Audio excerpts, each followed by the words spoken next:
नमस्कार। आज मैं लेकर आया हूँ 10th क्लास की साइंस। 10th क्लास की साइंस में पहले हमने टॉपिक पढ़े थे, जो 2 पॉइंट पढ़े थे, हाइड्रोकार्बन।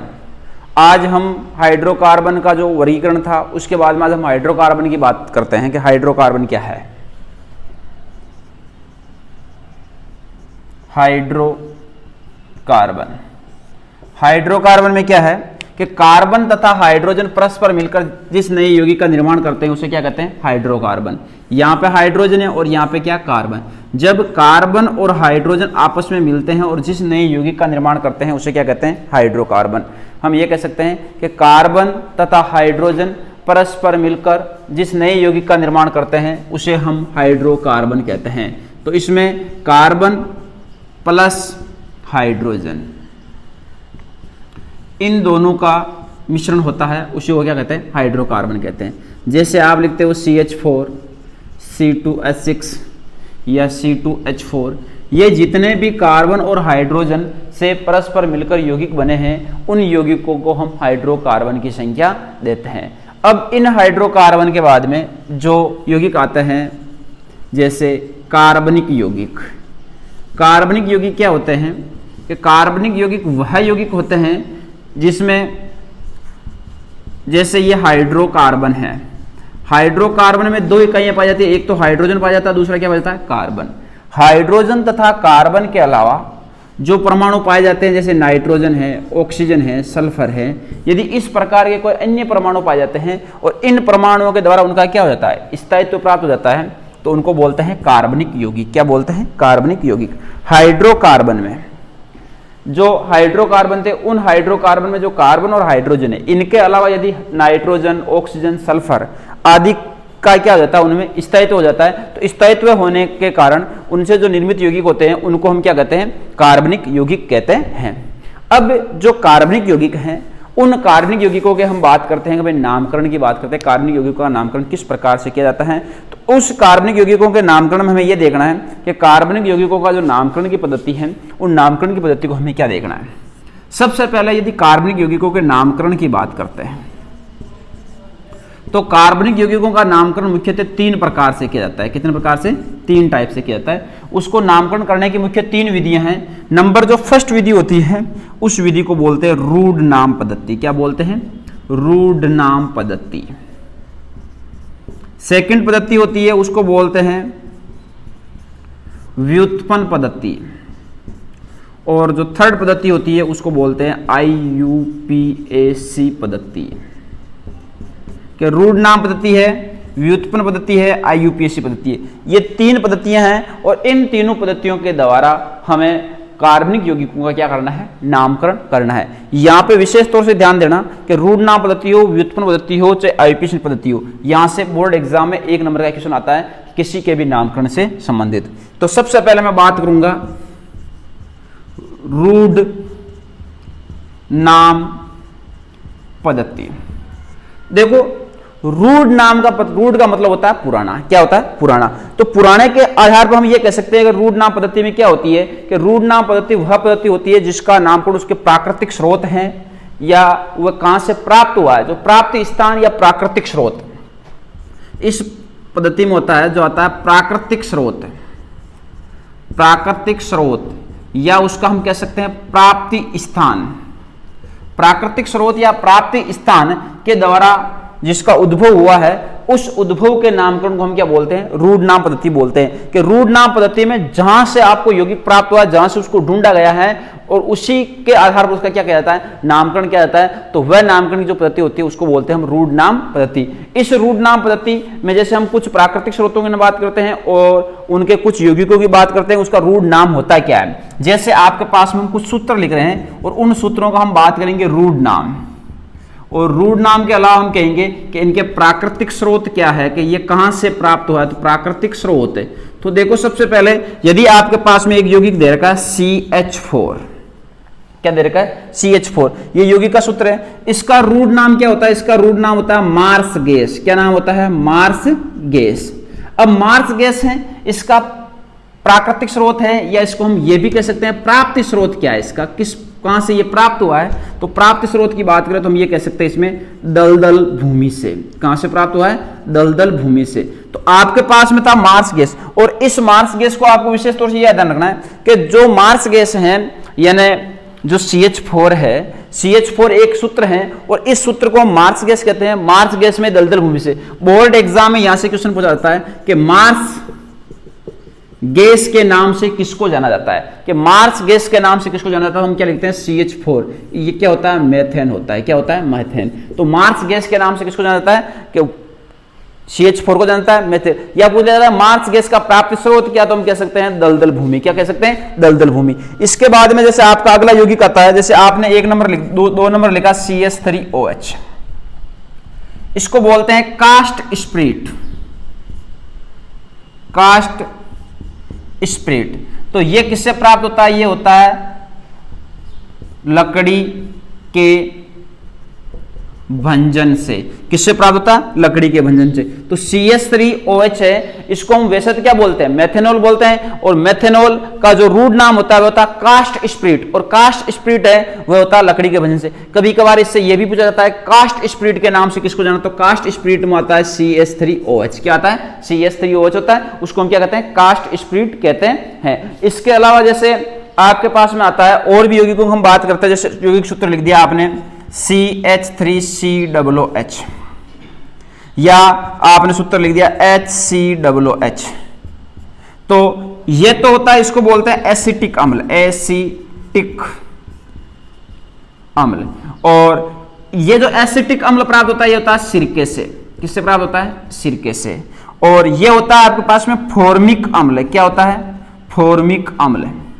HCOOH इसको फॉर्मिक अम्ल बोलते हैं। इसका रूट नाम फॉर्मिक अम्ल, इसका एसिटिक है, इसका कास्ट स्प्रीट है, इसका मार्स गैस है। तो जो फॉर्मिक अम्ल होता है, फॉर्मिक अम्ल जो प्राप्त होता है वो होता है चींटी, या इसको कह सकते हैं नेटल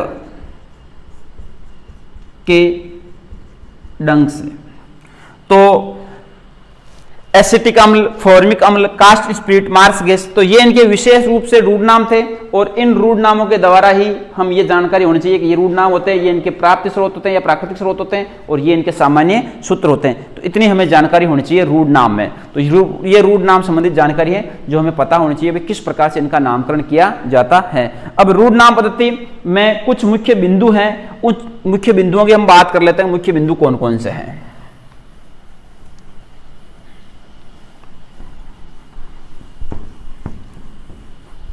देखो, रूट नाम पद्धति का जो मुख्य प्रथम बिंदु है वह प्रथम बिंदु है, एक नाम आता है आपके पास में नॉर्मल। क्या नाम आता है? नॉर्मल। इस नॉर्मल को हम किसे दर्शाते हैं? एन से दर्शाते हैं। किसे दर्शाते हैं? एन से दर्शाते हैं। और नॉर्मल का मतलब होता है, अगर रूट नाम पद्धति होती है और रूट नाम पद्धति में अशाखित हाइड्रोकार्बन का जो भाग होता है उसे क्या कहते हैं? हम नॉर्मल कहते हैं। कि रूट नाम पद्धति में यही कहते हो कि जो आपके पास में अशाखित हाइड्रोकार्बन, अशाखित हाइड्रोकार्बन होते हैं, अशाखित यानी जिनमें अन्य कोई शाखाएं नहीं होती है, उनको हम किस रूप में लिखते हैं? नॉर्मल के रूप में लिखते हैं। और किससे प्रदर्शित करते हैं? एन से प्रदर्शित करते हैं। कि जिनमें अशाखित हाइड्रोकार्बन होते हैं उनको हम एन से प्रदर्शित करते हैं, और वही क्या होते हैं? नॉर्मल के रूप में जाने जाते हैं। जैसे आपके पास में अनेक प्रकार के यौगिक जिनको हम नॉर्मल के रूप में लिखना है, जैसे आपने कहा CH3, CH2, CH3, मेथ, एथ, प्रो, ब्यूट है, इसको ब्यूटेन बोलते हैं। तो इसको नॉर्मल में क्या लिखेंगे? N butane. क्या लिखेंगे? N butane. यदि आपके पास में CH3, CH2, CH2, CH2, CH2, CH3, 1 2 3 4 5 6 है, सीधी सिंपल श्रृंखला है, तो इसको क्या बोलेंगे? N hexane. क्या बोलेंगे? N hexane. या इसके अलावा CH2, CH2, CH3, CH3 है, 1 2 3 4, इनको क्या बोलेंगे हम? N butane. क्या बोलेंगे? N butane. तो ये इनके नॉर्मल नाम होते हैं। नॉर्मल नाम का मतलब है कोई जो कार्बन की एक श्रृंखला है, वलय है, उसमें अन्य कोई पार्श्व शाखाएं नहीं होती हैं, यानी जिसमें शाखाएं नहीं पाई जाती, उन्हीं को हम किसके रूप में मानते हैं? नॉर्मल के रूप में मानते हैं। किसके रूप में मानते हैं? नॉर्मल के रूप में मानते हैं। तो हमें यह पता होना चाहिए कि भाई नॉर्मल क्या है। ऐसे हाइड्रोकार्बन जो अशाखित होते हैं उन्हें हम नॉर्मल कहते हैं। अब नॉर्मल के बाद में जो अगला हाइड्रोकार्बन आता है वह आता है आइसो। और आइसो हाइड्रोकार्बन क्या होते हैं? कि हाइड्रोकार्बन की शाखा में एक कार्बन से दो मैथिल समूह जुड़े होते हैं उसे क्या कहते हैं? आइसो। तो यदि हम आइसो की बात करें तो आइसो में हम यह कह सकते हैं कि जो आपके पास में हाइड्रोकार्बन दे रखा है, यदि एक हाइड्रोकार्बन से दो मैथिल समूह जुड़े होते हैं, देखते हैं कैसे। नॉर्मल था 1 नंबर, 2 नंबर है आइसो। आइसो यानी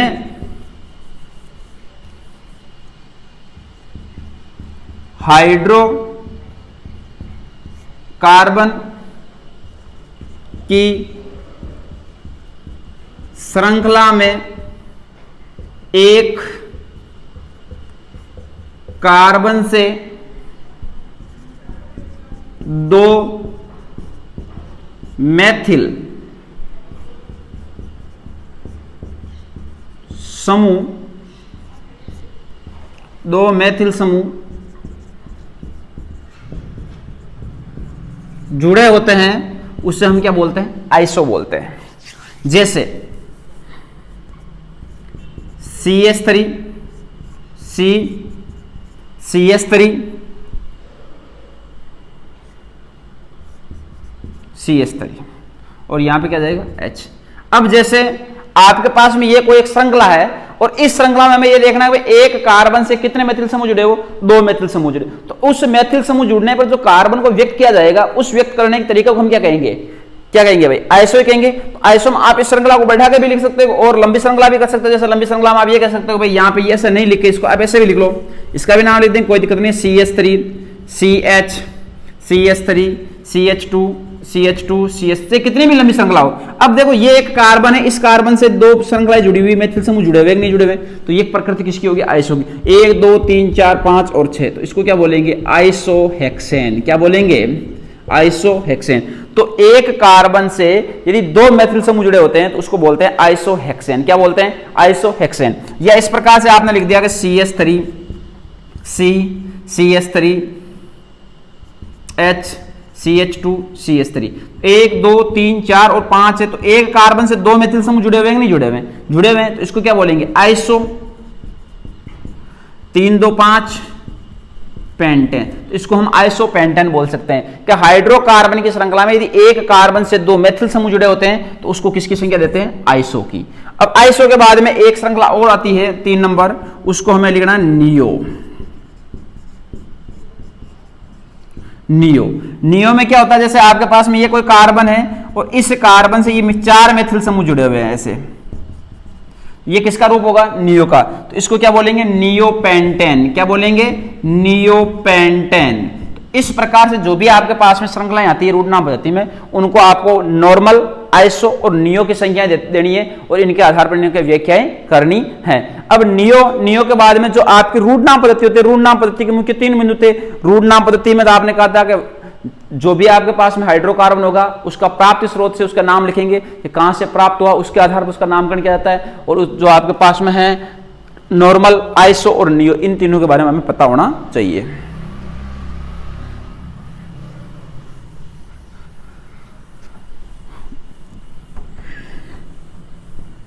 अब ये तो होती है रूट नाम पद्धति। रूट नाम पद्धति के बाद में नंबर 2 आती है व्युत्पन्न पद्धति। कौन सी पद्धति आती है? व्युत्पन्न पद्धति आती है। व्युत्पन्न पद्धति में हम यही कहते हैं कि जो भी आपके पास में कार्बनिक यौगिक है, यदि उस कार्बनिक यौगिक का नामकरण सरल यौगिक नामकरण मानकर किया जाता है तो उसे क्या कहते हैं? व्युत्पन्न पद्धति कहते हैं। कि जो भी आपके पास में कौन सा यौगिक है? कार्बनिक यौगिक।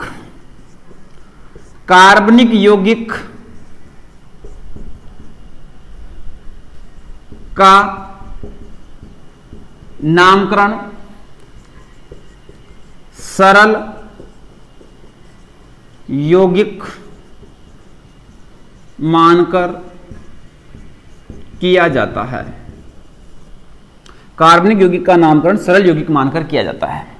जैसे अब सरल यौगिक की हम बात करते हैं भाई, किस प्रकार से आप इसको सरल यौगिक की बात करते हो? जैसे आपने लिखा मेथेन। मेथेन में क्या है? CH4। CH4 को हम मेथेन बोलते हैं नहीं बोलते? अब आप कितने भी लंबी श्रृंखला लिख दो उसमें सरल यौगिक मानना। जैसे आपने लिखा CH3 CH CH3 CH3, ये लिखा। इस यौगिक को आपने क्या मान लिया, सरल यौगिक यानी मेथेन मान लिया। अब 1 2 3 है, तीनों को क्या बोलेंगे, ट्राई मेथिल मेथेन। क्या बोलेंगे, ट्राई मेथिल मेथेन। अब ट्राई मेथिल मेथेन बोलने का मतलब क्या है कि आपको एक यौगिक को कैसा मानना है, सरल यौगिक। मेथेन था, इसमें से एक इकाई को आपने ये मेथेन मान लिया। अब मेथेन मानने के बाद में जो बाकी इकाई हैं उनको जोड़ के लिखना है। जैसे एक एग्जाम्पल की और बात करते हैं, CH3 CH2 CH CH2 CH3 CH2 CH3, ये श्रृंखला। अब इसमें आपने इसको सरल यौगिक मान लिया। सरल यौगिक मानने के बाद में ये क्या एथिल है, ये भी एथिल है, ये भी एथिल है, तो इसको क्या लिखोगे आप, ट्राई एथिल मेथेन। क्या लिखोगे, ट्राई एथिल मेथेन। क्योंकि ट्राई का मतलब क्या हुआ, 1 2 3 1 2 3, कि यदि आपके पास में समूह 1 होता उसको मोनो, 2 होता उसको डाई, 3 होता ट्राई, 4 होता टेट्रा। तो यहाँ पे 3 समूह थे तो इसीलिए ट्राई है, यहाँ पे 1 2 3 समान समूह तो इसीलिए क्या है, ट्राई। ट्राई के बाद में क्या एथिल है, तो ये लिख दिया एथिल। मेथेन का मतलब ये मेथेन मान लिया, क्योंकि आपने क्या मान लिया, सरल यौगिक मान लिया। कौन सा यौगिक मान लिया, सरल यौगिक। और तो जहां पे भी सरल यौगिक होते हैं उन सरल यौगिकों का यदि आपको नामकरण करना है तो वह नामकरण उसी आधार पर क्या होता है जिस आधार पर उनके नामकरण की प्रक्रिया प्रारंभ होती है। जैसे आपने कोई भी श्रृंखला ले लो मेथिल, अब मेथिल के अलावा जैसे आप दूसरा यौगिक ले लो, कोई सा भी कार्बोनिल यौगिक ले लो। जैसे हम एक दूसरे यौगिक की बात करते हैं, भाई आपको दूसरा यौगिक लेना है, उसके आधार पर उसका नामकरण कैसे करते हैं। देखो ये मेथेन था, अब मेथेन के बाद में हम जैसे दूसरा यौगिक लेते हैं, कोई सा भी दूसरा यौगिक लेते हैं। जैसे आपने लिया कार्बोनिल, कार्बिनोल, कार्बिनोल, इसको लिखते हैं आप CH3OH, ये कार्बिनोल होता है।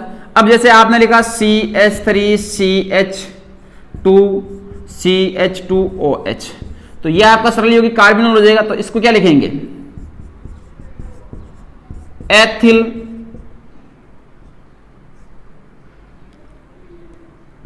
कार्बिनोल। क्या लिखेंगे, एथिल कार्बिनोल, एथिल कार्बिनोल। तो जो भी आपके पास में सरल यौगिक आ गया उसको हम क्या लिख देंगे, कार्बिनोल लिख देंगे।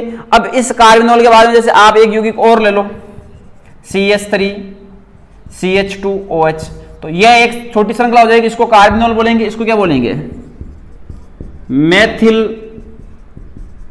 कार्बिनोल। क्या बोलेंगे, मेथिल कार्बिनोल। तो जितने भी ये कार्बिनोल यौगिक होंगे उन कार्बिनोल यौगिक इस प्रकार से आपको लिखना है कि एथिल कार्बिनोल है, मेथिल कार्बिनोल है। यानी आपको यहां पे ध्यान देना है, आपको सबसे पहले लेना है क्या है, सरल यौगिक लेना है। क्या लेना है, सरल यौगिक। और जहां पे सरल यौगिक होता है उसी आधार पर उसका नामकरण आपको लिखना है। जैसे आप एक दूसरा यौगिक ले लो और 3 नंबर ले लो, एसिटिक अम्ल। एसिटिक अम्ल क्या लिखते हैं, CH3COOH, ये लिखते हैं भाई। एसिटिक अम्ल जहां पे बात है क्या लिखते हैं, CH3COOH लिखते हैं। अब CH3COOH लिखेंगे तो CH3COOH लिखने के लिए आपने ऐसा लिखा CH3CH2CH2COOH, तो ये आपका सरल से यौगिक हो जाएगा, एसिटिक अम्ल हो जाएगा। इसको क्या लिख दोगे आप, एथिल एसिटिक अम्ल, एथिल एसिटिक अम्ल। तो इसी प्रकार से आप कोई सा भी एक यौगिक ले सकते हो और उस यौगिक का आसानी से नामकरण कर सकते हो। तो ये होती है आपकी रूढ़ नाम और व्युत्पन्न पद्धतियां। इन रूढ़ नाम और व्युत्पन्न पद्धतियों में भी ध्यान रखना है, उसमें तो आपका उस प्राप्ति स्रोत से बात कर रहे थे, और इसमें एक को क्या मानना है, आपको सरल यौगिक मानना है और सरल यौगिक मान के उसका नामकरण करना है। अब देखो हम जो सबसे इंपॉर्टेंट पद्धति है उसकी बात करेंगे। अब इंपॉर्टेंट पद्धति में आपको विशेष तौर से सोच के ये चलना है, वह पद्धति है आपकी IUPAC पद्धति। IUPAC पद्धति वेरी वेरी इंपॉर्टेंट है। प्रत्येक स्टूडेंट अच्छी तरह से समझे। यदि यहां पे आपने IUPAC को अच्छी तरह से समझ लिया तो आगे 11th 12th जो भी आगे क्लासें हैं उनमें किसी प्रकार की आपके IUPAC में प्रॉब्लम नहीं आएगी। और ये IUPAC यहां पे बेसिक रूप से प्रारंभ होती है। अब सबसे पहले एक सोचने वाली बात यह है कि IUPAC पद्धति है क्या, IUPAC का पूरा नाम क्या होता है, और इस IUPAC पद्धति में कुछ नियम हैं, उन नियमों को हमें मानते हुए फॉलो करते हुए नामकरण लिखना है। तो सबसे पहले तो हम IUPAC का फुल फॉर्म देखते हैं, उसके बाद में उसके नियमों की व्याख्या करते हैं, उसके बाद में उसके नामकरण की बात करेंगे। तो आप बिल्कुल एकाग्रचित होकर प्रत्येक बिंदु को समझे और सुने ध्यान से कि आईयूपीएससी का प्रारंभ किस प्रकार से किया गया है और कौन कौन से मुख्य बिंदु हैं, उन बिंदुओं को जाने। तो सबसे पहले हम देखते हैं आईयूपीएससी। आईयूपीएससी का यदि हम बात करें कि आईयूपीएससी के नामकरण के रूप में हम क्या कह सकते हैं कि इसका नामकरण क्या होता है, तो सबसे पहले इसको नामकरण लिखा जाता है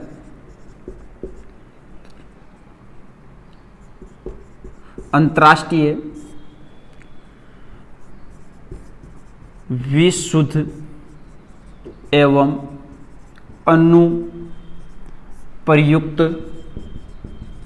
रसायन संघ। अंतर्राष्ट्रीय विशुद्ध एवं अनुप्रयुक्त रसायन संघ।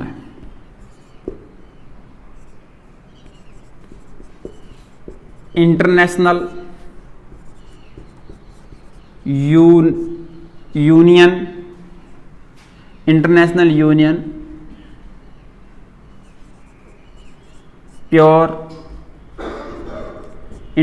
Union pure and applied chemistry के international union pure and applied chemistry. तो केमिस्ट्री लिख दिया आपने। अब यहां पे जो केमिस्ट्री लिखा, इसको आप international union pure and applied chemistry के रूप में भी संख्या कैसे दे सकते हो कि अंतर्राष्ट्रीय विशुद्ध एवं अनुप्रयुक्त रसायन संघ, इसकी फुल फॉर्म होती है। अब इसकी फुल फॉर्म होने के बाद में इस पद्धति में जितने भी आपके सरल यौगिक होते हैं, जैसे एल्केन होता है, एल्किन होता है, एल्काइन होता है, एल्केन, एल्किन, एल्काइन का नामकरण करना है और उनका नामकरण हमें कुछ बिंदुओं के साथ में करना है। तो नामकरण करने के लिए पहले दो बिंदु है, उन दो बिंदुओं के बारे में जानकारी होनी चाहिए। जैसे फर्स्ट बिंदु की बात करेंगे, हाइड्रोकार्बन का जो नामकरण किया जाता है, उस हाइड्रोकार्बन के नामकरण में जितने भी कार्बनिक यौगिक होते हैं, उन कार्बनिक यौगिकों में जो पाए जाने वाले अणु होते हैं, उन अणुओं में उपस्थित जो कार्बन परमाणु होता है, उनकी संख्या के आधार पर नामकरण लिखा जाता है, जिसे पूर्व लगन लिखा जाता है। दो मुख्य बिंदु है, उन दोनों बिंदुओं को हम देखते हैं कि भाई कौन कौन से बिंदु है, ध्यान देना।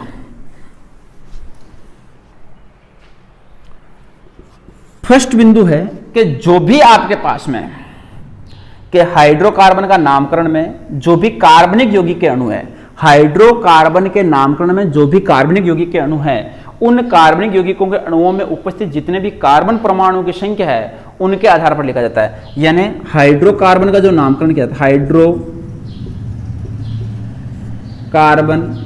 में उपस्थित कार्बन परमाणु की संख्या के आधार पर पूर्व लगन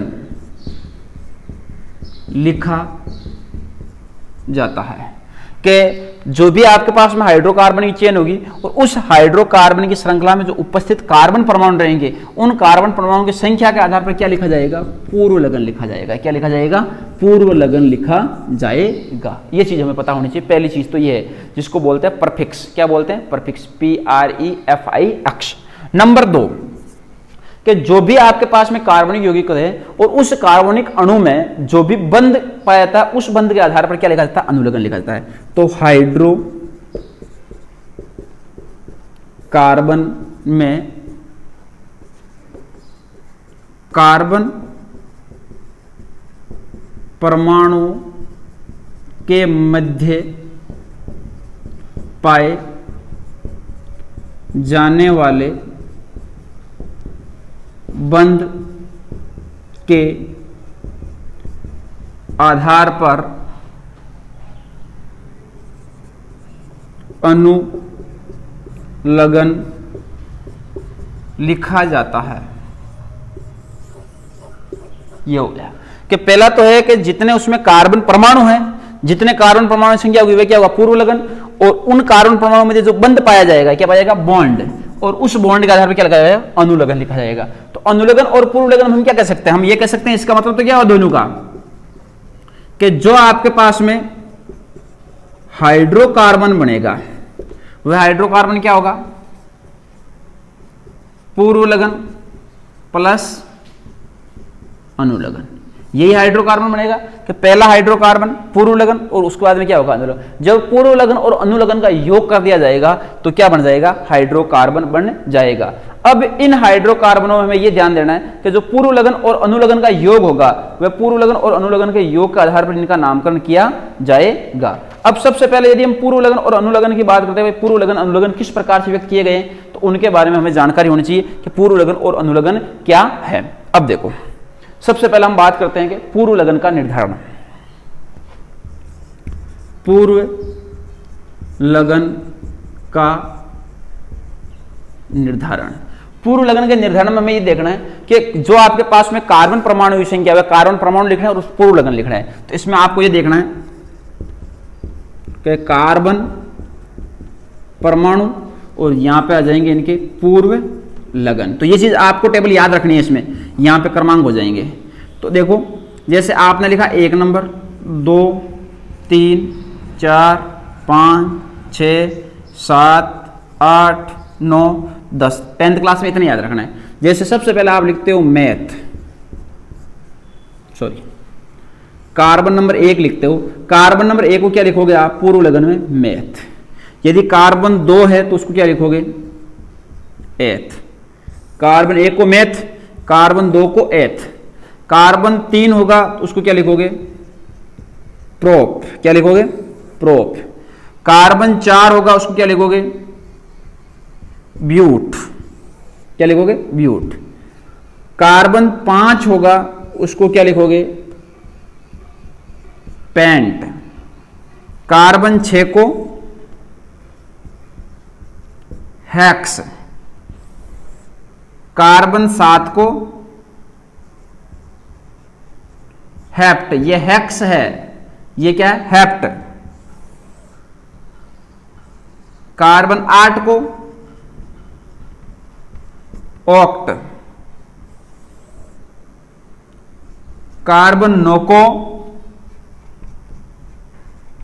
नॉन और कार्बन 10 को डेका। तो ये सारे पूर्व लगन होंगे जिन कार्बन परमाणुओं की संख्या के आधार पर। यदि कार्बन नंबर 1 है तो मैथ, 2 है तो एथ, 3 है तो प्रोप, 4 है तो ब्यूट, 5 है तो पेंट, 6 है तो हेक्स, 7 है तो हेप्ट, 8 है तो ऑक्ट, 9 है तो नॉन, 10 है तो डेका। तो आप इसको ये कह सकते हो meth, eth, prop, but, pent, hex, hept, oct, non, dec. कि मैथ, एथ, प्रोप, ब्यूट, इन चार को एक साथ याद रखो। Meth, eth, prop, but, meth, eth, prop, but, pent, hex, hept, pent, hex, hept, oct, non, dec. Meth, eth, prop, but, pent, hex, hept, oct, non, dec. तो ये आपको 10 पूर्व लगन याद रखने होंगे। अब इन 10 पूर्व लगन के बाद में आते हैं अनुलगन। क्या आते हैं अनुलगन। अनुलगन का मतलब क्या है कि हाइड्रोकार्बन में कार्बन परमाणु के मध्य पाए जाने वाले बंध होता है उसको किसके रूप में लिखा जाता है अनुलगन के रूप में लिखा जाता है। तो जैसे कार्बन कार्बन के मध्य सिंगल बॉन्ड है, एकल बंध है, तो इसको अनुलगन में क्या लिखा जाता है एन। क्या लिखा जाता है एन। द्विबंध है तो इसको क्या लिखा जाता है इन।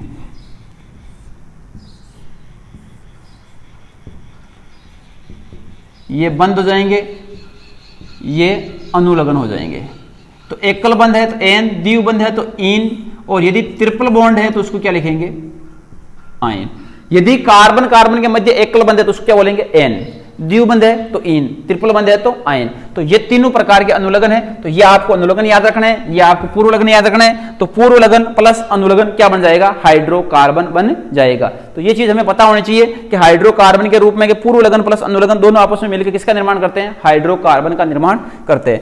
अब इन हाइड्रोकार्बन के जो निर्माण है उन निर्माण में हम प्रत्येक बिंदु की बात करते हैं, भाई कौन कौन से पॉइंट हैं उनके आधार पर हम हाइड्रोकार्बन कौन कौन सी बातें करते हैं। तो सबसे पहले हम इस हाइड्रोकार्बन में जो इसके 3 पार्ट है एल्केन, एल्किन और एल्काइन, तीनों का अलग अलग प्रकार से हम नामकरण पढ़ेंगे। एल्केन श्रेणी में नामकरण कैसे किया जाता है, एल्काइन में कैसे किया जाता है, एल्केन, एल्किन और एल्काइन तीनों के बारे में हम बात कर रहे हैं। तो सबसे पहले जो आपके पास में नामकरण है उनके बारे में हम बात करेंगे। तो सबसे पहले तो आपको ये पूर्व लगन और अनुलगन याद होने चाहिए कि meth, eth, prop, but, pent, hex, hept, oct, non, dec, और उसके बाद ये होना चाहिए एन, इन और आयन। ये तीनों चीजें तैयार होने के बाद में हम बात करेंगे एल्केन श्रेणी का नामकरण। एल्केन श्रेणी का नामकरण। अब देखो एल्केन श्रेणी के नामकरण में हम सबसे पहले बात करते हैं एल्केन श्रेणी का नामकरण किस प्रकार से किया जाता है और इसमें कौन कौन से मुख्य बिंदु होते हैं। तो एल्केन श्रेणी का जो नामकरण है उस नामकरण में हमें विशेष तौर से जो बिंदु ध्यान रखने उन बिंदुओं के बारे में हम बात करते हैं। तो सबसे पहला बिंदु क्या आता है एल्केन श्रेणी में नामकरण में कि एल्केन श्रेणी में सबसे पहले लिखते हैं इसका सामान्य सूत्र CnH2n+2 होता है। क्या होता है? CnH2n+2 होता है। नंबर 2, इसमें अनुलग्न N लगता है। नंबर 3, इसमें कार्बन के मध्य एकल बंध आता है। नंबर 4,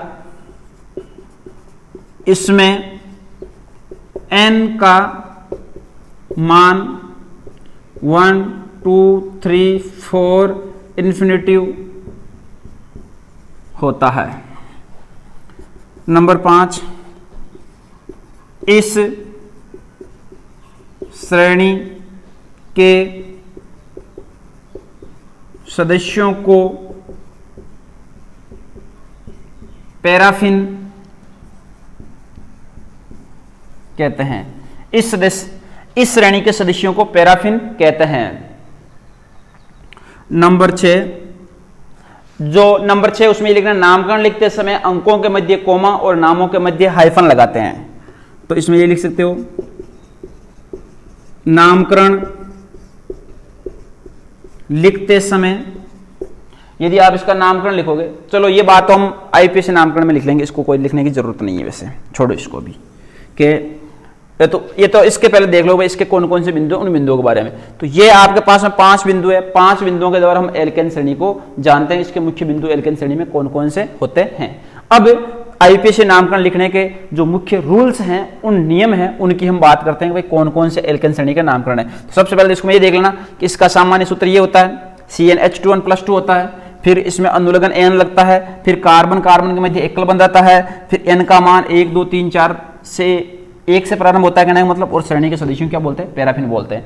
अब इसके बारे में हम आईपीएससी पद्धति के नामकरण के कुछ नियम हैं, उनके बारे में हम बात करेंगे। तो देखो नामकरण के नियम।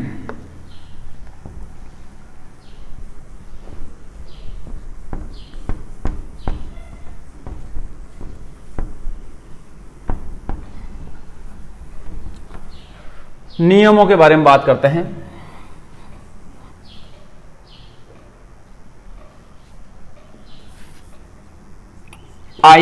IUPAC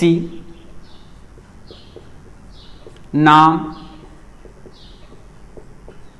लिखने के नियम।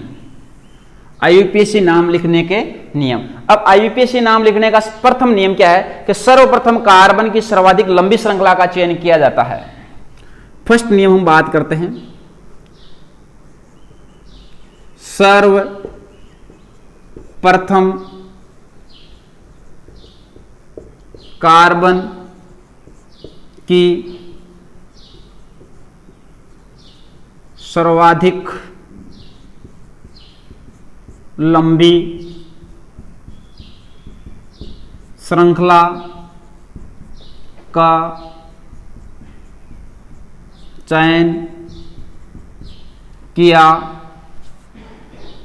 का चयन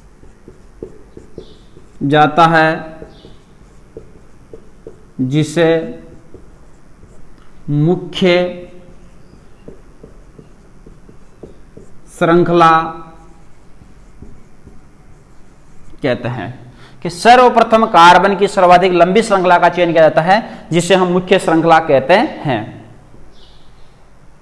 नंबर 2, मुख्य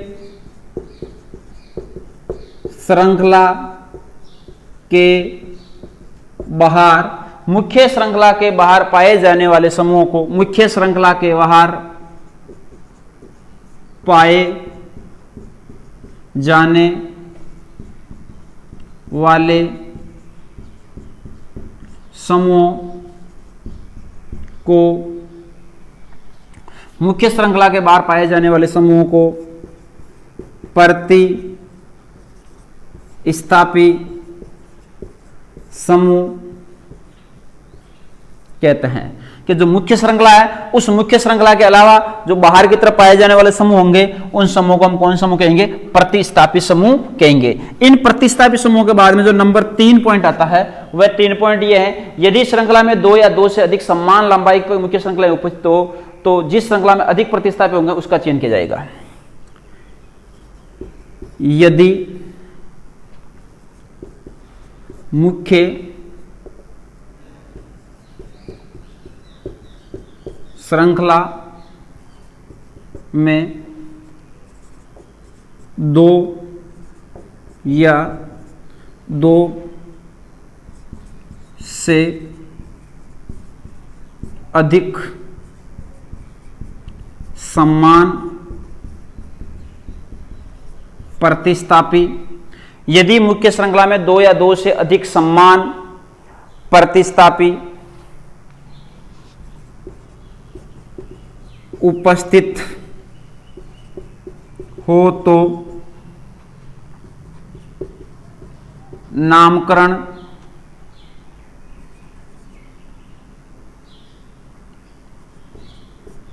न्यूनतम अंक वाले प्रतिस्थापी से किया जाएगा। यदि मुख्य श्रृंखला में 2 या 2 से अधिक समान प्रतिस्थापी उपस्थित हो तो नामकरण न्यूनतम अंक वाले प्रतिस्थापी से किया जाएगा। इसके बाद में आता है नामकरण में प्रतिस्थापियों का नाम पहले लिखा जाता है। अब जो भी आपके पास में चौथा रूल्स है वह है नामकरण में प्रतिस्थापियों का नाम पहले, नामकरण में प्रतिस्थापियों का नाम पहले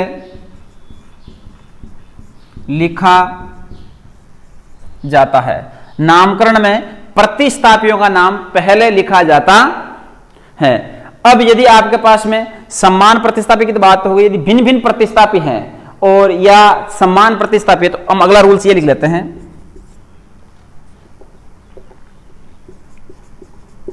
समान प्रतिस्थापियों की संख्या 2, 3, 4 होने पर डाई, ट्राई, टेट्रा का उपयोग किया जाता है। यदि आपके पास में समान प्रतिस्थापियों की संख्या है और उसकी संख्या 2 है तो 2 के लिए क्या करेंगे? डाई, 3 है तो ट्राई, 4 है तो टेट्रा, 5 है तो पेंटा। तो इस प्रकार के समूहों की हमें संख्या बात करनी होगी। जितने प्रतिस्थापी होंगे उन्हीं के आधार पर उनकी संख्या लगा दी जाएगी। और यदि आपके पास में भिन्न भिन्न प्रतिस्थापी समान कार्बन परमाणु हो तो उनका नामकरण करते हैं वह अल्फाबेट के आधार पर करते हैं। तो अगला नियम मैं लिख देता हूं यहां पे, यदि भिन्न भिन्न प्रतिस्थापी समान कार्बन पर उपस्थित हो तो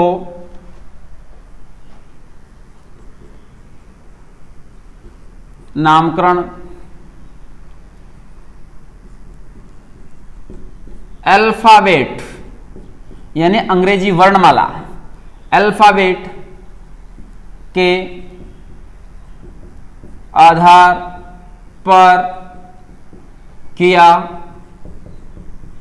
जाता है। यदि भिन्न भिन्न प्रतिस्थापित समान कार्बन पर उपस्थित हो तो नामकरण अल्फाबेट के अनुसार किया जाता है। अल्फाबेटिक अंग्रेजी वर्णमाला के अनुसार इनका नामकरण किया जाता है।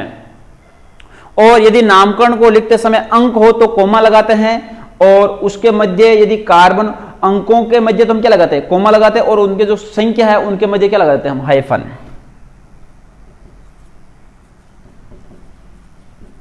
नामकरण में अंकों के मध्य कोमा, ये कोमा होती है, तथा शब्दों में हाइफन, हाइफन का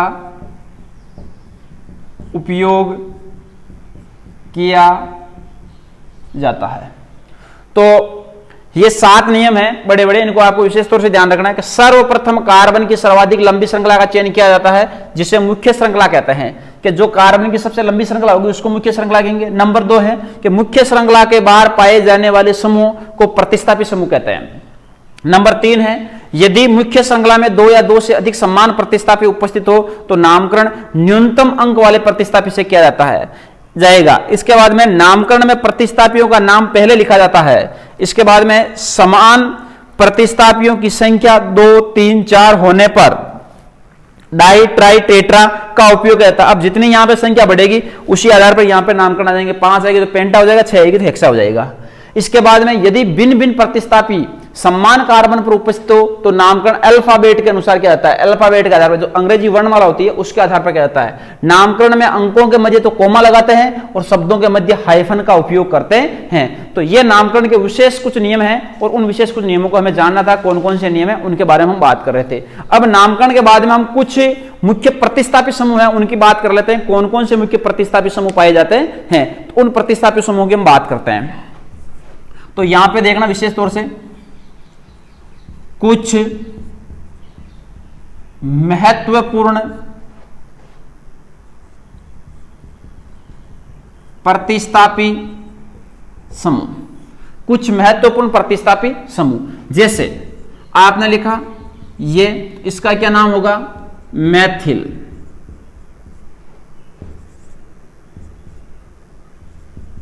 ऐसे भी लिख सकते हैं इसको, और यदि ऐसे नहीं लिखो तो इसको आप ऐसे भी लिख सकते हो, CH3 CH2 ऐसे। तो इसको क्या लिखेंगे हम, एथिल। CH3 CH2 CH2 ऐसे लिखो तो इसको क्या लिखोगे, प्रोपिल। क्या लिखोगे, प्रोपिल।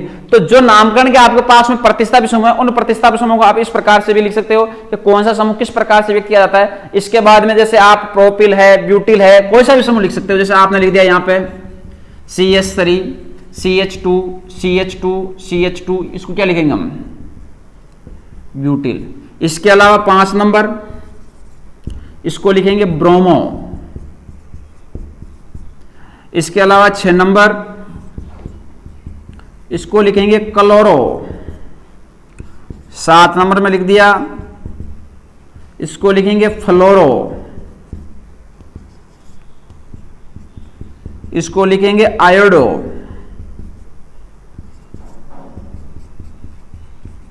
इसको लिखेंगे नाइट्रो। तो इस प्रकार से जो भी आपके पास में समूह है उनमें से आप कोई सा भी समूह लिख सकते हो, उनकी स्थिति बता सकते हो कि जैसे मेथिल है, एथिल है, प्रोपिल है, ब्यूटिल है, ब्रोमो, क्लोरो, फ्लोरो, आयोडो, नाइट्रो। तो ये एक विशेष तौर से प्रतिस्थापियों के नामकरण की व्याख्या की जाती है। इन आधार पर हम इनका नामकरण कर सकते हैं कि कौन कौन से इनके नामकरण के महत्वपूर्ण बिंदु होते हैं। अब नामकरण के महत्वपूर्ण बिंदुओं के बाद में जो जस्ट आपका आगे के जो यौगिक आ रहे हैं उन यौगिकों की यदि हम बात करें भाई कौन कौन से यौगिक है, उनका नामकरण हमें किस प्रकार से करना है, तो वह नामकरण की पद्धति होती है। उस नामकरण की पद्धति में जैसे हम सर्वप्रथम लेते हैं भाई इनका नामकरण हमें करना है, तो नामकरण का रूप कैसे प्रारंभ करेंगे और किस प्रकार से हम इनका नामकरण करेंगे। तो नामकरण के आधार पर इनका नामकरण हमें करना है, तो सबसे पहले हम इनके नामकरण में लेते हैं एल्केन श्रेणी। और एल्केन श्रेणी का नामकरण शुरुआत करते हैं। भाई एल्केन श्रेणी का नामकरण किस प्रकार से किया जाएगा। तो सभी स्टूडेंट एक बार जितने भी नियम लिखे हुए हैं इनको ध्यानपूर्वक पढ़ें, इनको जिस प्रकार से लिखा उसी प्रकार से नोट्स बनाएं, और नोट्स बनाने के बाद में ये कुछ प्रतिस्थापी समूह है, इनको विशेष तौर से ध्यान रखें और ध्यान रख के फिर इनका हम नामकरण प्रारंभ करेंगे। इनका नामकरण कैसे किया जाता है। तो सबसे पहले देखो बिंदु देखना है, एक बार वापस देख लो कि सर्वप्रथम कार्बन की सर्वाधिक लंबी श्रृंखला का चयन किया जाता है, उसे हम कौन सी रिंग बोलते हैं, मुख्य श्रृंखला बोलते हैं। अब जो मुख्य श्रृंखला होगी उस मुख्य श्रृंखला के बाहर पाए जाने वाले समूह को हम कौन से समूह कहेंगे, प्रतिस्थापी समूह कहेंगे। अब प्रतिस्थापी समूह बोले, अब यदि मुख्य श्रृंखला में दो या दो से अधिक समान प्रतिस्थापी हैं तो समान प्रतिस्थापी होने पर उनका नामकरण में सबसे न्यूनतम अंक जिस प्रतिस्थापी को मिलेगा उस तरफ से उसको प्रारंभ किया जाएगा। अब नामकरण में प्रतिस्थापियों का नाम पहले लिखा जाता है, पहले प्रतिस्थापी का नाम लिखा जाता है, उसके बाद में मुख्य चयन का नाम लिखा जाता है। अब समान प्रतिस्थापियों की संख्या होगी, 2 है तो उसके लिए हम क्या ले लेंगे, डाई, 3 के लिए ट्राई, 4 के लिए टेट्रा, 5 के लिए पेंटा का उपयोग करते हैं। यदि भिन्न भिन्न प्रतिस्थापी हैं और भिन्न भिन्न प्रतिस्थापी और समान कार्बन पर उपस्थित हैं तो उनके लिए हम अल्फाबेट का उपयोग करेंगे। अल्फाबेट में पहले कौन सा, जैसे आपने लिखा एक आ गया मेथिल, एक आ गया एथिल, तो मेथिल और एथिल में से पहले कौन आता है, एथिल आता है, तो पहले कौन लिखेगा, एथिल, उसके बाद में कौन लिखा जाएगा, मेथिल। इसके बाद में अंकों के मध्य तो कोमा लगा देंगे और जो सही शब्द होंगे उनके मध्य क्या लिख देंगे, हम हाइफन का उपयोग कर देंगे। और इसके अलावा जो प्रतिस्थापी समूह है, मेथिल है, एथिल है, प्रोपिल है, ब्यूटिल है, ब्रोमो है, क्लोरो है, फ्लोरो है, आयोडे और नाइट्रो है, इन प्रतिस्थापी समूहों को हमें विशेष तौर से ध्यान रखना है कि यदि NO2 लिखा हुआ है तो उसको क्या बोलेंगे, I लिखा तो उसको क्या बोलेंगे, CH3 लिखा हुआ तो उसको क्या बोलेंगे। तो ये चीज हमें ध्यान रखनी है। अब इस चीज को ध्यान में रखते हुए हम कुछ यौगिकों का नामकरण करते हैं कि भाई इनका नामकरण किस प्रकार से किया जाता है। तो देखो ध्यानपूर्वक समझना, मैं इन्हीं के आधार पर एक दो नाम आपको पहले बताता हूं, उसके बाद में हम आगे की बात करते हैं। एग्जाम्पल के लिए हम एल्केन श्रेणी की बात करेंगे। किसकी बात करेंगे वर्तमान में, एल्केन श्रेणी की। देखना ध्यान से, ये नियम सभी में आएंगे, एल्केन और एल्किन में एक दो नियम और एक्स्ट्रा हो जाएंगे, बाकी पहले इन्हीं नियमों को ध्यान रखना है।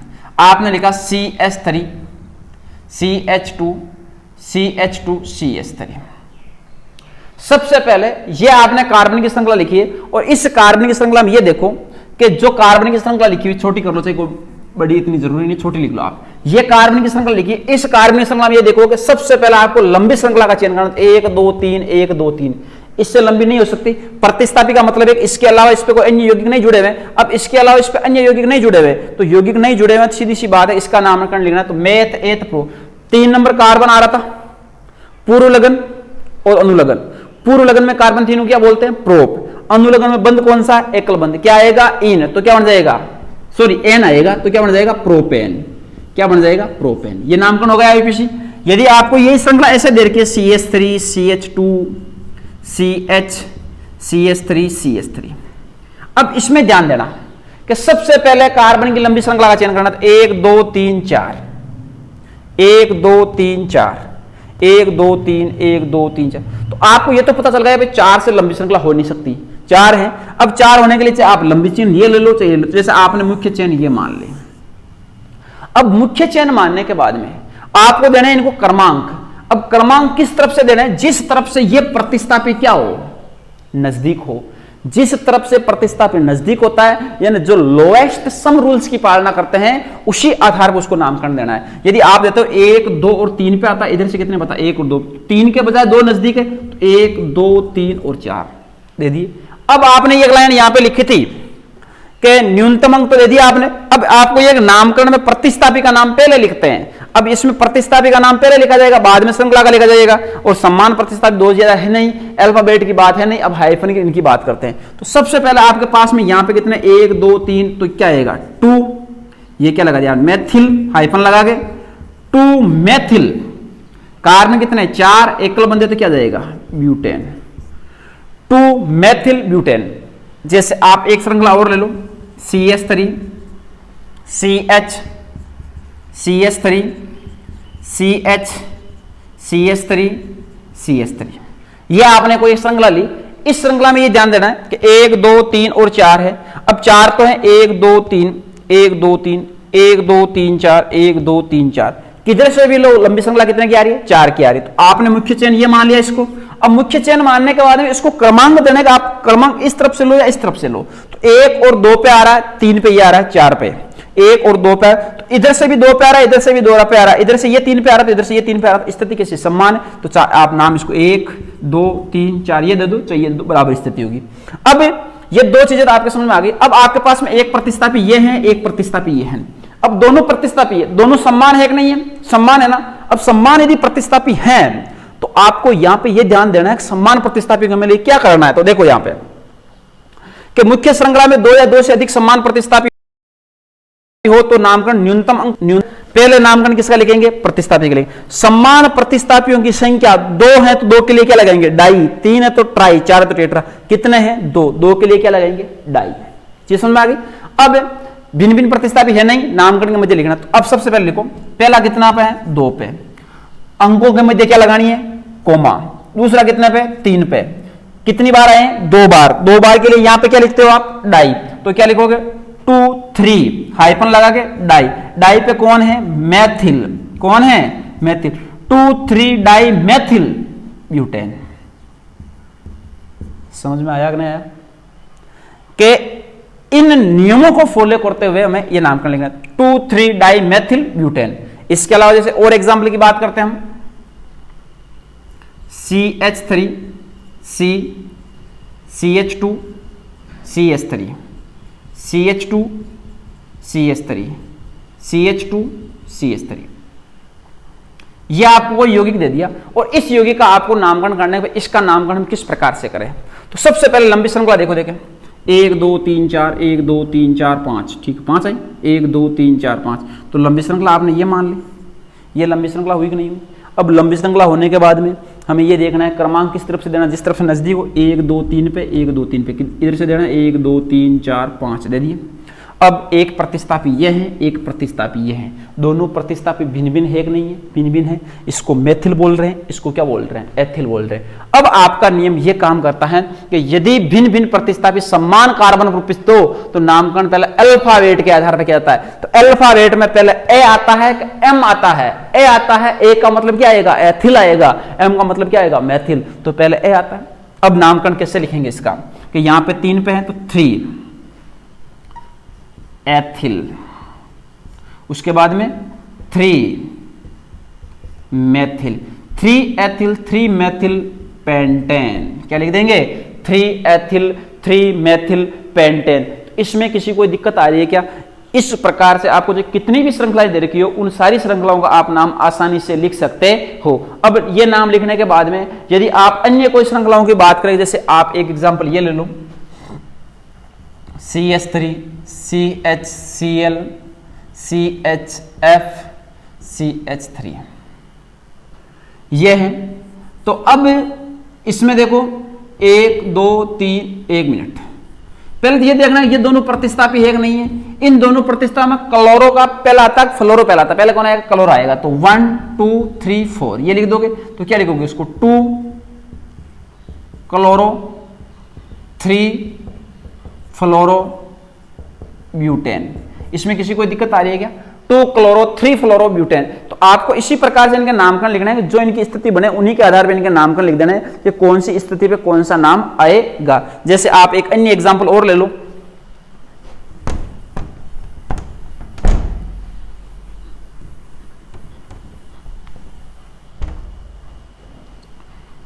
CH3 CH CH3 CHCl CHCH3 CH3 ये लिख दिया आपने।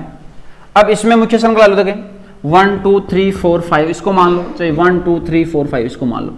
आपकी मेन चेन ये हो जाती है, मुख्य श्रृंखला हो जाती है। एक प्रतिस्थापी ये है, एक प्रतिस्थापी ये है, एक प्रतिस्थापी है, 1 2 3 4 5। तो 1 2 पे आता है, 1 2 पे आप एक नंबर इसको दो, चाहे इसको दो, किसी को दो। यह कितने बार है, 2 पे, ये कितने बार है, 3 पे, ये कितने बार है, 4 पे, ठीक है ओके। अब इनमें से पहले ये तो मेथिल है, ये क्लोरो, पहले कौन आता है, क्लोरो आता है। तो क्या लिखेंगे, 3 क्लोरो, क्या लिखेंगे, 3 क्लोरो। अब 3 क्लोरो के बाद में क्या है, ये मेथिल दोनों सेम है तो सेम के लिए लिखेंगे क्या, 2 4, 2 बार आया, 2 के लिए क्या लगाया था आपने, डाई। डाई के बाद में क्या है, मेथिल। अब मेथिल के बाद में संरचना कितने की है, 5 की, 1 2 3 4 5 है, 5 को क्या लिख देंगे हम, पेंटेन के 3 क्लोरो 2 4 डाई मेथिल पेंटेन। तो इस प्रकार से आप किसी भी यौगिक का कोई सा भी नाम लिख सकते हो और इस नाम को लिखना आपको अच्छी तरह से ये आना चाहिए। अब देखो इसके अलावा जैसे आप एक श्रृंखला और ले लो, CH3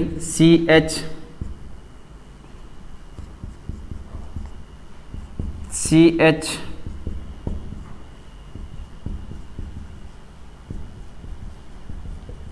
ये जैसे आपने कोई एक श्रृंखला ले ली। अब इस श्रृंखला में आपको नामकरण लिखना है। अब इस श्रृंखला में सबसे पहले तो आपको देखना है मुख्य चेन कितने की है। अब मुख्य चेन होने के बाद में अब इसका आपको नामकरण लिखना। अब देखो मुख्य चेन की यदि हम बात करें तो मुख्य चेन कितने की है, ये मुख्य चेन है कि नहीं। अब मुख्य चेन में नजदीक इधर से 1 और 2 पे, इधर 1 और 2 3 पे, तो 1 2 3 4 5 6 ऐसे नामकरण दोगे। अब इसमें नामकरण में यहाँ पे क्या नाइट्रो, यहाँ पे क्या आयोडो, यहाँ पे क्या मेथिल।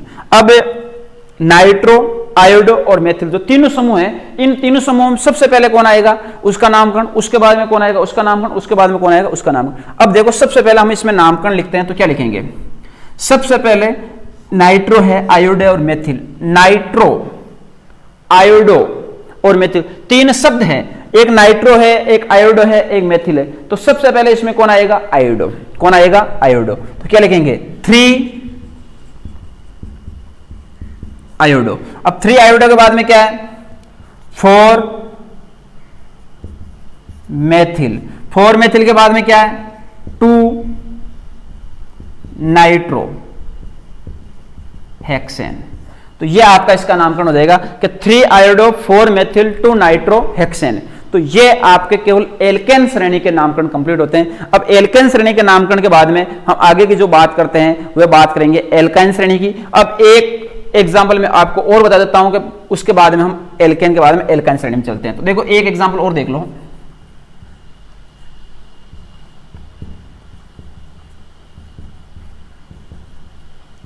ये एग्जाम्पल। अब इसमें मुख्य चयन आप चाहिए मानो और चाहिए मानो, 1 2 और 3 पे। इसके लिए हम क्या लिखेंगे 2 2, 2 बार आया डाई क्योंकि एक प्रतिस्थापी है एक प्रतिस्थापी है, 2 2 di methyl propane, 2 2 di methyl propane इसका नामकरण हो जाएगा। तो ये एल्केन श्रेणी के नाम होते हैं। अब एल्केन श्रेणी के नामकरण के बाद में हम जो अगला नामकरण करेंगे वह एल्काइन श्रेणी के नामकरण की बात करते हैं। एल्केन श्रेणी के जो आपके नामकरण है वे कंप्लीट होते हैं। अब एल्केन श्रेणी में जो भी आपको नामकरण मिले उसका आप प्रैक्टिस करना, और यदि उसमें किसी प्रकार की आपको कोई दिक्कत हो तो हमें कमेंट बॉक्स में जरूर आप एक बार उनके बारे में पूछना भाई इसके बाद नामकरण किस प्रकार से किए जाते हैं। तो यहां तक किसी को किसी प्रकार की कोई समस्या नहीं होनी चाहिए और प्रत्येक बिंदु को यथावत तरीके से देखना। तो ये केवल एल्केन श्रेणी का नामकरण कंप्लीट हो गए।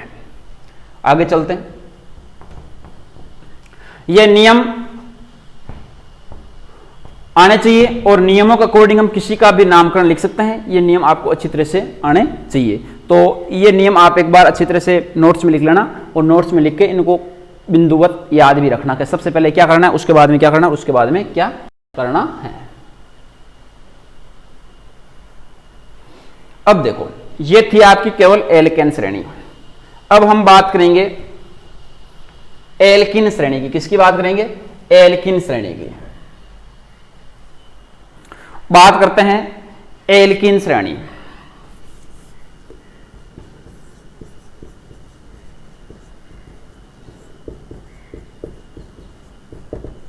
एल्किन श्रेणी, एल्किन श्रेणी में सबसे पहले लिखते हैं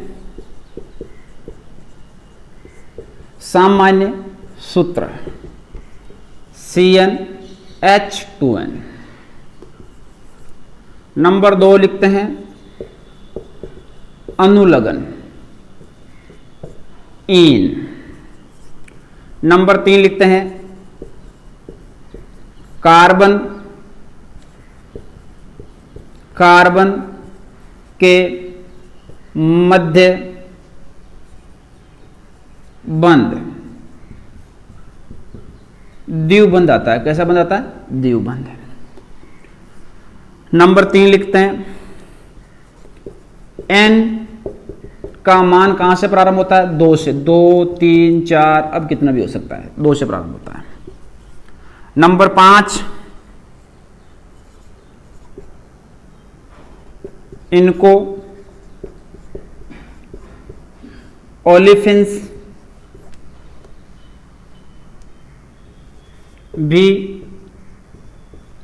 कहते हैं, क्या बोलते हैं, ओलिफिन्स भी कहते हैं। तो ये 5 बिंदु आपको विशेष तौर से इसमें पता होना चाहिए कि सामान्य सूत्र क्या, CnH2n है, अनुलग्न क्या, ईन है, कार्बन कार्बन के मध्य कैसा बंध आता है, डबल बॉन्ड आता है, इसका n का मान कहां से प्रारंभ होता है, 2 से प्रारंभ होता है, 2 3 4 5, और इसको ओलिफिन्स भी कहते हैं। अब एल्किन श्रेणी के जो नामकरण की बात करते हैं, तो नामकरण की बात में हमें मुख्य तौर से किस बिंदु को ध्यान रखना है उनके बारे में हम बात करेंगे। तो नामकरण की बात करते हैं, एल्किन श्रेणी का नामकरण, एल्किन श्रेणी का नामकरण। अब देखो जो एल्किन श्रेणी का नामकरण है, इस नामकरण में हम सबसे पहले तो यह ध्यान देना है कि जितने भी आपके पास में एल्केन श्रेणी के गुणधर्म थे, उन एल्केन श्रेणी के सारे गुणधर्मों को, या ना उसके जो मुख्य बिंदु थे नामकरण के, उनको याद रखना है। और उसके बाद में हम इसकी बात करते हैं। तो 1 मिनट के लिए कि इनके नामकरण में हमें क्या क्या लिखना है वह देखना है।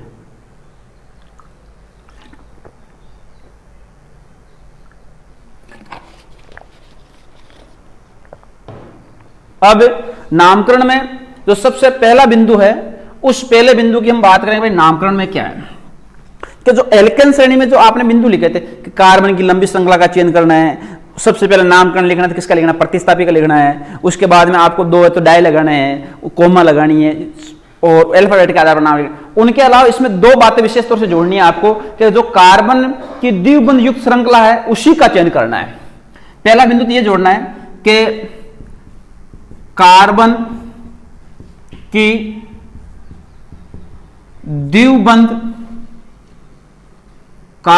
द्विबंध युक्त श्रृंखला का ही चयन करना है। कि जिस श्रृंखला में मुख्य श्रृंखला वही रहेगी जिस श्रृंखला के बीच में क्या रहेगा, द्विबंध, और मुख्य श्रृंखला उसी श्रृंखला को नाम दिया जाएगा जिस श्रृंखला के मध्य द्विबंध पाया जाएगा। यदि द्विबंध नहीं है तो वह आपकी मुख्य चयन नहीं होगी। इसके बाद में जो सेकंड बिंदु होगा उसमें यह लिखेंगे कि मुख्य कार्बन श्रृंखला का अंकन उस तरफ से करते हैं जिस तरफ से द्विबंध नजदीक होता है। यानी मुख्य चयन क्या रहेगी, द्विबंध वाली रहेगी। और मुख्य जो कार्बन श्रृंखला होगी, मुख्य कार्बन श्रृंखला में अंकन उस तरफ से किया जाएगा जिस तरफ से द्विबंध निकट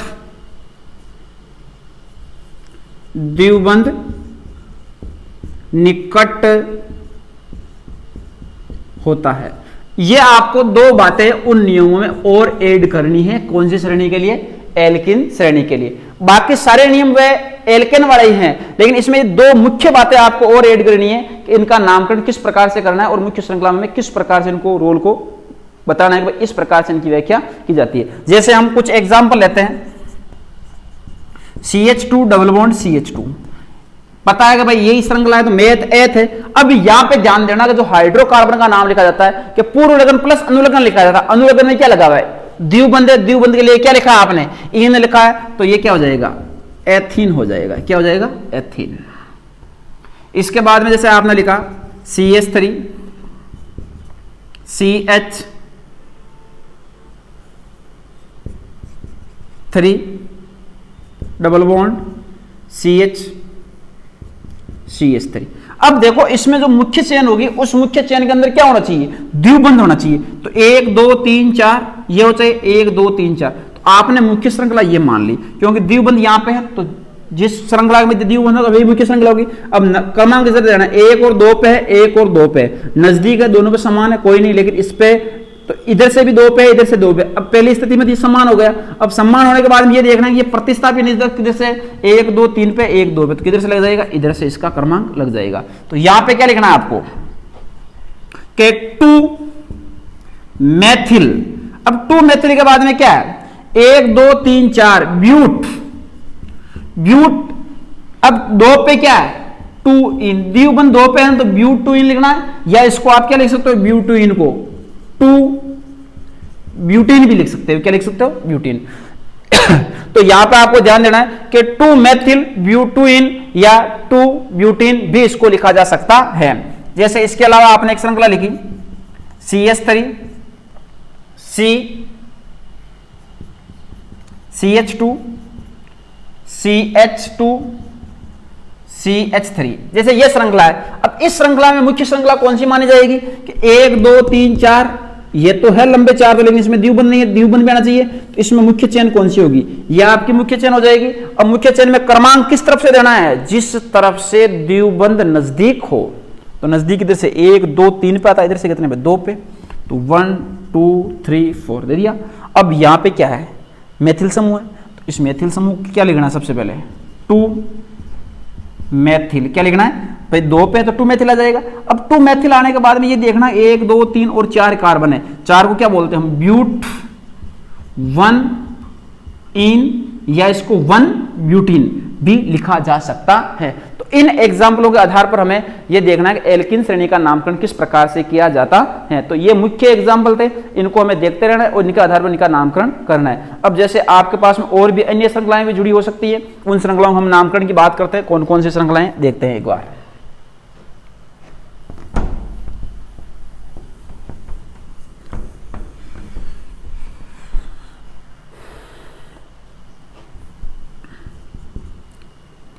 CH Cl 2 CH2 CH2 CH double bond CH2। यह आपके पास में एक श्रृंखला दे रखी है और इस श्रृंखला का आपको नामकरण लिखना है। अब नामकरण लिखने के लिए देखो, इसका आपको कमेंट में जवाब बताना पहले कि भाई क्या इसका नाम होगा। तो देखो सबसे पहले तो आप ये कहोगे 1 2 3 4, ये तो लंबी श्रृंखला हो गई। अब लंबी श्रृंखला होने के बाद में इस श्रृंखला में अंकन उस तरफ से किया जाएगा। मुख्य श्रृंखला में अंकन उस तरफ से किया जाएगा जिस तरफ से कौन निकट हो, द्विबंध निकट हो। तो आप 1 नंबर इधर से नहीं दे सकते प्रतिस्थापी होते हुए भी, क्योंकि द्विबंध नजदीक इधर से इधर से, तो इसको 1 दोगे, 2 3 4 और 5 दोगे। तो अब यहां पे क्या लिखोगे? 5 क्लोरो, 5 हैं पेंट 1 इन, ये इसका नाम होगा। ओके, कि 5 क्लोरो पेंट 1 इन इसका नाम होगा, क्योंकि द्विबंध नजदीक इधर से, इसलिए आपको क्रमांक इधर से ही देना होगा। तो इस प्रकार से आपके पास में कोई सी भी श्रृंखला हो सकती है, उसका आप किसी भी प्रकार से नाम लिख सकते हो। जैसे आपने लिखा CH3 CH3 double bond CH2। अब इसका जैसे आपको नाम लिखना, नामकरण लिखने में सीधा सा है कि एक को मुख्य श्रृंखला मान लो, जैसे आपने इसको मुख्य चेन मान लिया, ये क्या हो गया आपका? प्रतिस्थापी हो गया। इसमें क्रमांक किस तरफ से दोगे? इधर से दोगे या इधर से दोगे? क्रमांक हमेशा इधर से दिया जाएगा, क्योंकि द्विबंध नजदीक इधर से, तो 1 2 और क्या आ जाएगा यहाँ पे? 3 आएगा। अब 3 आने के बाद में इसको क्या लिखोगे आप कि 2 मेथिल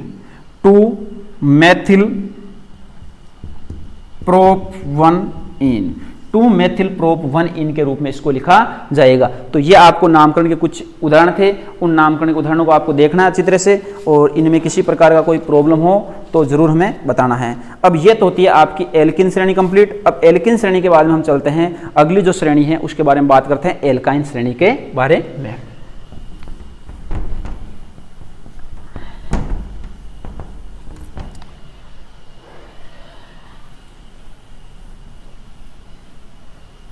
अब देखो एल्किन श्रेणी कंप्लीट, एल्किन श्रेणी कंप्लीट, नियम वही है आईयूपीएसी नाम लिखने के। अब हम बात करेंगे एल्काइन श्रेणी की। किसकी बात करेंगे? एल्काइन श्रेणी की। अब देखो सबसे पहले हम बात करते हैं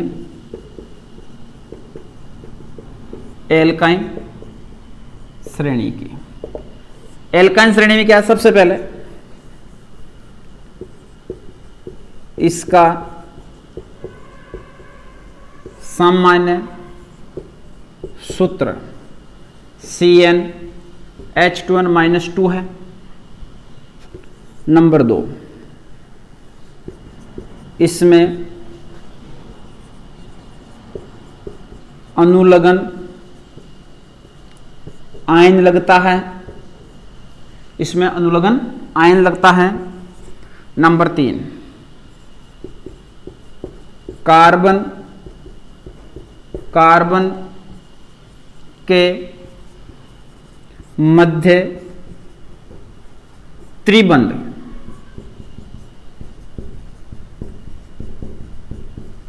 पाया जाता है,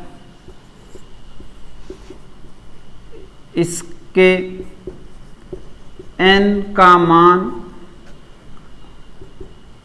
2, 3, 4 होता है। यानी यहां से इन्फिनिट तो कितना भी हो सकता है, 2 से प्रारंभ होता है, कहने का मतलब ये है। और इसे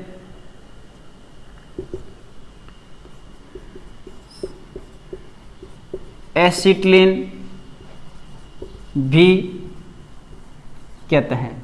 तो ये 5 बिंदु विशेष तौर से ध्यान रखना है कि इसका सामान्य सूत्र CnH2n होता है, इसमें अनुलग्न आयन लगता है, इसमें कार्बन कार्बन के मध्य ट्रिपल बॉन्ड पाया जाता है, n का मान 2 से प्रारंभ होता है, इसे एसिटिलीन भी कहते हैं। अब एसिटिलीन कहने के बाद में जो आपके पास में मुख्य यौगिक होंगे, उन यौगिकों को हम एल्काइन श्रेणी की बात करेंगे कि एल्काइन श्रेणी में नामकरण के कुछ बिंदु है, उनमें आपको 1-2 पंक्ति और जोड़नी है नहीं, और उस पंक्ति को किस प्रकार से, वही 2 बिंदु जो आपने अभी एल्किन श्रेणी में जोड़ते हैं, सेम वही 2 बिंदु आपको जोड़ना है। तो एल्काइन श्रेणी का नामकरण है। पहला बिंदु क्या जोड़ना है इस एल्काइन श्रेणी के नामकरण में? मुख्य श्रृंखला त्रिबंध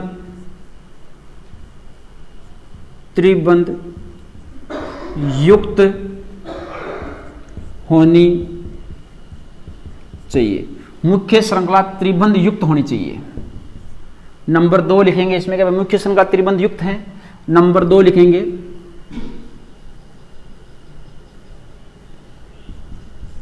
त्रिबंध को कम से कम अंक मिलने चाहिए। यानी जो अंकन की प्रक्रिया उसमें सबसे कम किसमें मिलने चाहिए? त्रिबंध को। जितने कम अंक मिलते रहेंगे उतना उसका नाम इजी वे में हो जाएगा। अब कम अंकन की बात करते हैं, भाई कम अंकन किस प्रकार से हमें उसको देना है और कैसे उनका नाम हमें करना है। अब देखो ध्यान से, जैसे आपने लिखा CH ट्रिपल बॉन्ड CH, इसको क्या लिखेंगे हम? एथाइन। क्या लिखेंगे? एथाइन। यहां पे लिखा आपने CH3C ट्रिपल बॉन्ड CH। अब देखो ये श्रृंखला है, इस श्रृंखला मुख्य चेन, तो ये कंप्लीट चेन मुख्य ही है, लेकिन अंकन की बात करें 1, 2, 3 दे सकते हैं, लेकिन दे नहीं सकते हैं। क्यों? क्योंकि कम अंक किसको मिल रहे हैं? इस कार्बन को मिल रहे हैं। तो 1, 2 और 3, तो 1 नंबर इसको देंगे तो क्या लिखेंगे इसको? मेथ एथ प्रोप है तो प्रोप 1 आयन लिखेंगे। इसको क्या लिखेंगे? Prop 1 ion. अब प्रोप 1 आयन की स्थिति आ जाएगी। इसके अलावा जैसे आपने लिखा CH3 यहाँ पे लिख दिया आपने H, यहाँ पे लिख दिया C ट्रिपल बॉन्ड CH2 और CH3। अब ये एक श्रृंखला लिखी है आपने। अब इसमें सबसे पहला देखना है कि सबसे लंबी श्रृंखला कितने कार्बन की है, और लंबी श्रृंखला वह श्रृंखला होगी जिसके मध्य कौन सा बॉन्ड आएगा? Triple bond. तो देखो 1, 2, 3, 4, 5, 6, 1, 2, 3, 4, 5, 6। तो आप मुख्य चेन इसी को मान लो, और मुख्य चेन इसी को मानने के बाद में ये क्या हो जाएगा आपका? प्रतिस्थापी सम हो जाएगा। कौन सा सम हो जाएगा? प्रतिस्थापी सम। अब आपको अंकन देने, तो अंकन इसको मान के नहीं देने, किसको मान के देने? ट्रिपल बॉन्ड को। तो 1, 2, 3 पे आता है, 1, 2, 3 पे आता है। अब ये हुआ कि दोनों तरफ से 3-3 पे आ रहे, तो अब प्रतिस्थापी को आप प्रायिकता दे सकते हो। तो 1, 2, 3, 4, 5, 6। अब आप इसको दे दिया। तो अब यहां पे ये ध्यान देना, इसमें क्या जाएगा? 2 मेथिल 6 को क्या बोलेंगे? Hex 3 ion. Hex 3 ion, 2 methyl hex 3 ion. अब 2 मेथिल हेक्स 3 आयन होगा, ये आपकी श्रृंखला का इसका नामकरण हो जाएगा। तो इस प्रकार से आप किसी भी श्रृंखला का नामकरण कर सकते हो आसानी से, उसमें किसी प्रकार की आपको कोई प्रॉब्लम नहीं होनी चाहिए। जैसे एक एग्जांपल आप और लिख लो, चाहिए देखना चाहो तो CH3 C triple bond CH, ये लिख दिया। अब इस श्रृंखला में यहाँ पे आप Cl लिख लो, कोई दिक्कत नहीं होनी चाहिए। अब ये मुख्य चेन हो जाएगी, ये मुख्य चेन अपना 1, 2, 3 और 4 होगा, क्योंकि क्रमांक इसी तरफ से देंगे, ट्रिपल बॉन्ड इस तरफ ही है। तो अब यहाँ पे क्या लिखना है आपको, यहाँ पे 3 पे क्लोरो है, 3 पे मेथिल है, तो पहले क्या आएगा 3 क्लोरो, इसके बाद में 3 methyl, 3 chloro 3 methyl but 1 yne, 3 chloro 3 methyl but 1 yne. तो ये इसका नाम हो जाएगा। और ये आपके एल्काइन श्रेणी के कुछ एग्जाम्पल थे जो मैंने बताए हैं आपको। इसके अलावा जो भी आपको एग्जाम्पल मिले उनकी आप प्रैक्टिस करना, और किसी में यदि किसी प्रकार की आपको प्रॉब्लम आए तो आप हमें ज़रूर पूछना। अब मेरे अनुसार जो मैंने एग्जाम बताए हैं आपको, ये एग्जाम्पल आपके लिए पर्याप्त हैं 10th बोर्ड क्लास के लिए। इन एग्जाम्पलों को प्रत्येक को देखना और फिर अपने अकॉर्डिंग इनके नाम लिखना कि भाई जो नियम है उनके अकॉर्डिंग इनके नाम आप लिख लोगे, एक बार आप प्रैक्टिस कर लोगे तो सारे आपके कंप्लीट हो जाएंगे। अब इस चैप्टर में जो लास्ट चीज बचती है वह बचते हैं कार्बन के अपरूप। अब देखो कार्बन के अपरूप की हम बात करते हैं कि भाई कार्बन के अपरूप कौन कौन से हैं, किस प्रकार से इन अपरूपों की हम व्याख्या करते हैं। तो उसी टॉपिक को हम इसी में कंप्लीट कर देते हैं कि कार्बन के अपरूप क्या है।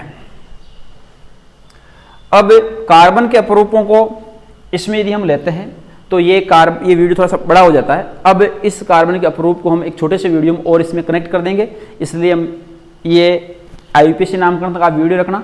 कल जो नया वीडियो आएगा आपके पास में उसमें हम पढ़ेंगे कार्बन के अपरूप, और कार्बन के अपरूप होने के बाद में ये आपका चैप्टर कंप्लीट हो जाएगा। और यहाँ तक आपको अच्छी तरह से इसको देखना है, समझना है और हमारे साथ बने रहना है।